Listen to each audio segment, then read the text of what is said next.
Guys, I think তোমরা আমাকে এরকম দেখে অদ্ভুত একটা ভাববে। তো আজকে আমি আবার আমার বিয়ের শাড়িটা পরতে চলেছি আর একদম ব্রাইডের মতো সাজতে চলেছি। এবার কেন সাজতে চলেছি একদম ভিডিওর শেষে বলা হবে।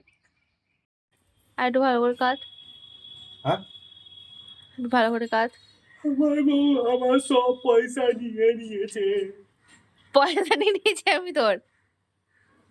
কি হচ্ছে তোর ব্লুটুথ স্পিকারে? ভেঙে গেছে। এখন সারাতে যাচ্ছিস? হ্যাঁ, আর আমি রেডি হচ্ছি বিয়ের জন্য, আর তুই সারাতে যাচ্ছিস? বিয়েতে স্পিকার বাজাবো আর নাচবো। বেরো বেরো বেরো যা। বিয়েতে স্পিকার বাজাবো আর নাচবো।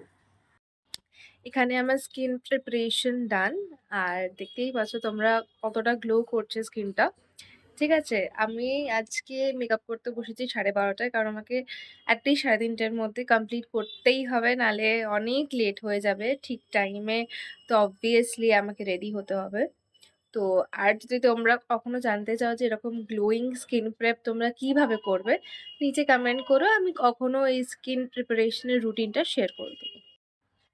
গাইস, বেস কমপ্লিট, আই মেকআপও কমপ্লিট, একদম নিউডের মধ্যে রেখেছি।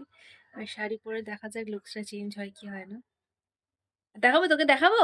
না, ব্যাস তাহলে চুপ থাক। 1 2 এটা 3 হচ্ছে স্টার্ট। আমার ফাইনাল লুক। আর এখানে আমার বর আমাকে হেল্প করছে শ্যুটগুলো করে দিতে।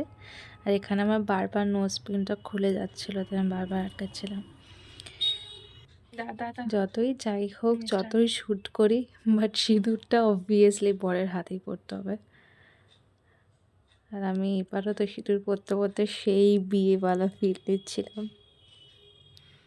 কোনো So জীবনে that's সোজা it. পড়াতে Bye. পারে না।